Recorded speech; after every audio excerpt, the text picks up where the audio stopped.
In March 2024, the Bank of Canada did something central banks almost never do. They named a problem out loud. Senior Deputy Governor Carolyn stood up in Halifax and said Canada's productivity performance had become an emergency. Her words, not mine. So today we're going to dig into what that actually means, because if you don't understand productivity, you can't understand what's happening to Canadian wages, Canadian interest rates, or the Canadian dollar. Welcome to the Daily Brief Canadian Macro. I'm Steve. This is our weekend edition, which means we slow down a little, go deeper on one topic. No daily news, no ticker watching, just a concept that matters, explained properly. Today the concept is productivity. We're going to cover what it is, why it matters, how we measure it, and where Canada actually stands, and what, if anything, could change the picture. Let's get into it. Productivity at its core is simple. It's how much output you get for a given amount of input. Let's imagine for a minute 2 bakeries. Each employ 10 people for 8 hours. But at the end of the day, one bakery produces 500 loaves, and the other produces 800 loaves. The second bakery is more productive. Same inputs, more output. Now scale that up to an entire economy, and the definition holds. Labor productivity, the most commonly used measure, is the total economic output of a country divided by the total hours worked to produce it. How much value does the economy generate per hour of human effort? Now, the important thing to understand is that productivity is not about working harder. It's about working smarter. The bakery that produces 800 loaves probably has better equipment, better processes, or better trained staff, or a combination of all three.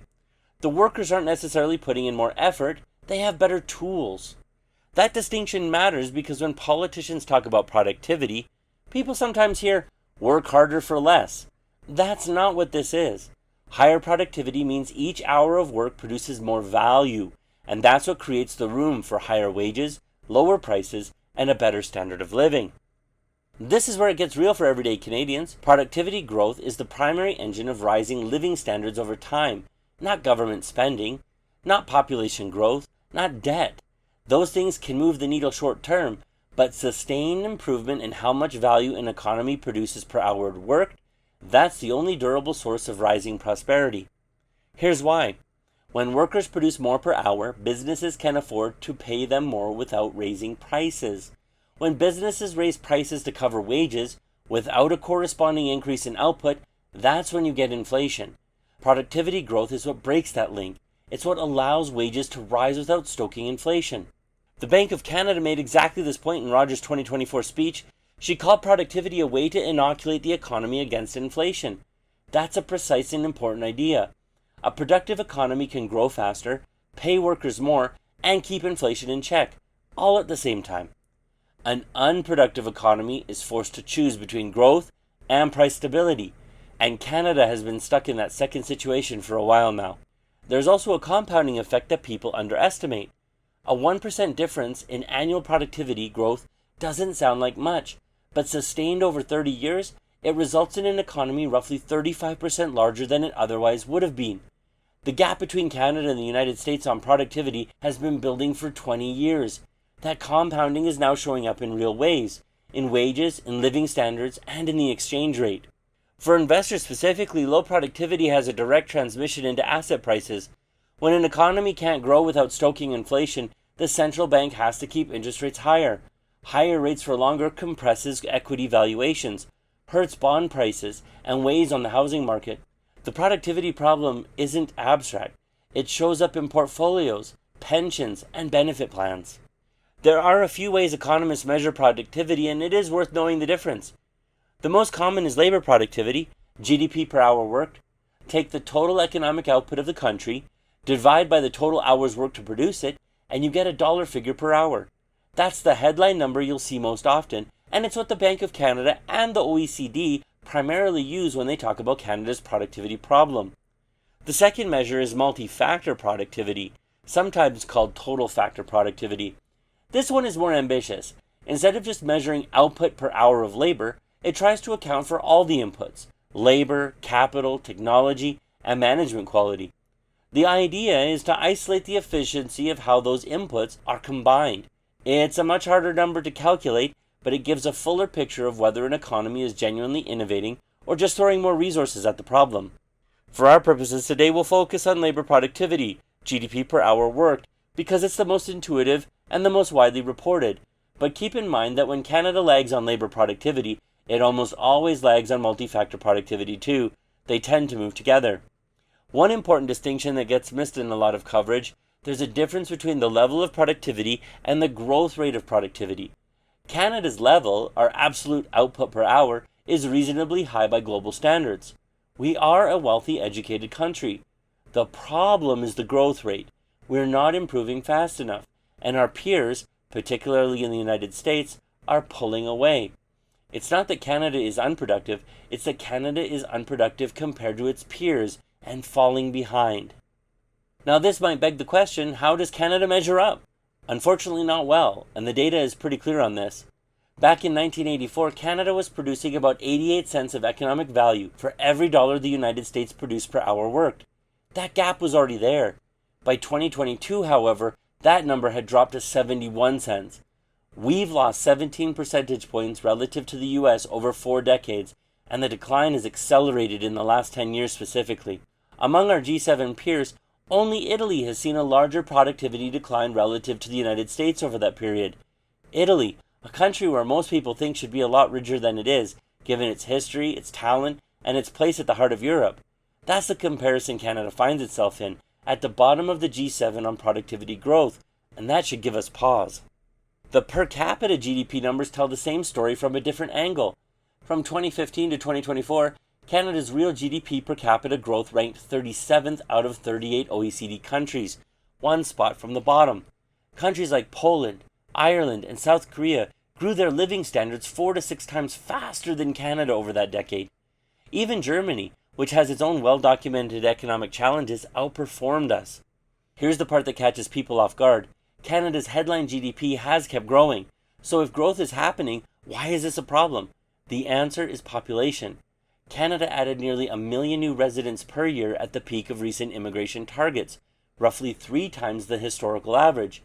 More people means more total output, but GDP per person, which each Canadian actually produces and earns, went essentially nowhere.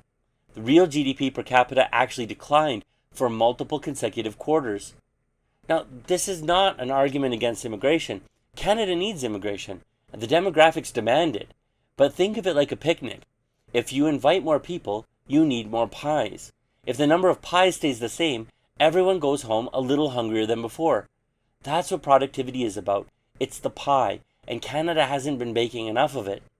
The Bank of Canada's own research identified the mechanism. When labor is cheap and abundant, businesses don't invest in capital. They hire a person instead of buying a machine or software license. That looks efficient in the short run, but it means the capital available per worker, i.e., the tools each person has to do their job, shrinks. StatsCan data shows that business investment per worker in Canada is about 15% lower today than it was in 2006. That's a sustained structural withdrawal from the investments that drive productivity. The long-range outlook makes it look harder to ignore. The OECD projects that Canada will rank last among its member countries in real GDP per capita growth between now and 2060. Not near the bottom, dead last. That's a 40-year projection of structural underperformance. It's not a forecast carved in stone, but it reflects the trajectory we're on if nothing changes. This might beg the question, what can Canada do better?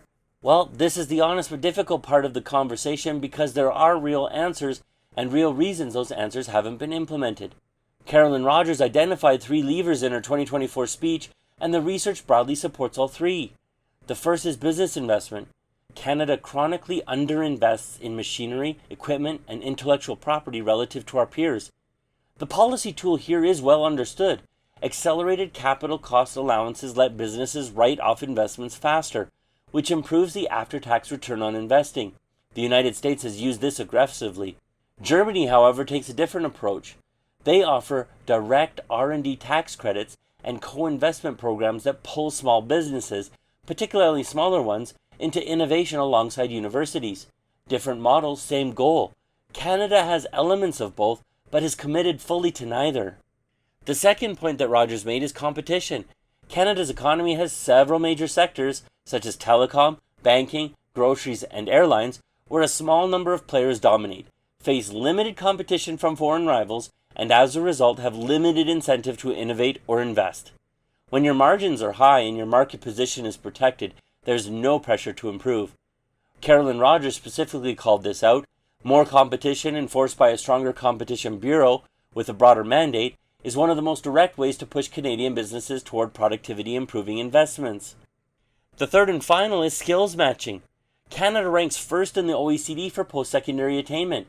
We produce roughly 143,000 STEM graduates every year across fields such as engineering, computer science, physics, chemistry, biology, and mathematics. That's an extraordinary pipeline of talent. But producing educated people and actually deploying them productively are two very different things. Unfortunately, the best graduates, doctoral students, top university alumni, math and computer science specialists are the least likely to stay in Canada. Of those who do stay, 41% end up working in roles that don't require their degree, and the private sector vacancy numbers explain why. Jobs requiring a bachelor's degree with less than 3 years' experience have been cut in half since 2023. Canada is producing more STEM talent than ever, into an economy that just isn't building the industries to absorb it. We're subsidizing talent for other economies. Fixing that requires more than credential reform. It requires building industries that give skilled people a reason to stay. Beyond those three, there's one structural issue worth naming. Canada's domestic market is fragmented by province in ways that create real economic friction. 4 categories drive most of the cost: provincial taxation, trucking and transportation rules, professional licensing, and alcohol and food distribution. Removing these barriers could lower prices by up to 15%, boost productivity by up to 7%, and add $200 billion to the economy. Ottawa has been talking about this since 2017. Some progress may finally be happening, but it has been unprecedentedly slow. The honest assessment is this: the solutions are not exotic or unknown. The research is clear, the policy tools are available, and the cost of inaction is well documented. What's missing is the political willingness to sustain reforms across multiple election cycles. Productivity is a long game. The investments made today show up in output numbers 5 to 10 years from now. That time horizon doesn't fit neatly into a 4-year political cycle, and that mismatch is a big part of why the problem persists. Well, that brings us to the end of today's episode. Thank you for watching. Productivity isn't the most exciting topic, but it's one of the most important ones for understanding where Canada's economy is actually headed. Once you understand it, a lot of other things start to make sense. The interest rate decisions, the currency moves, the wage stagnation, they don't come out of nowhere. If you found this video helpful, please subscribe, hit the notification bell so you don't miss our next brief, and don't be afraid to comment if there's another macro topic you think deserves a highlight here.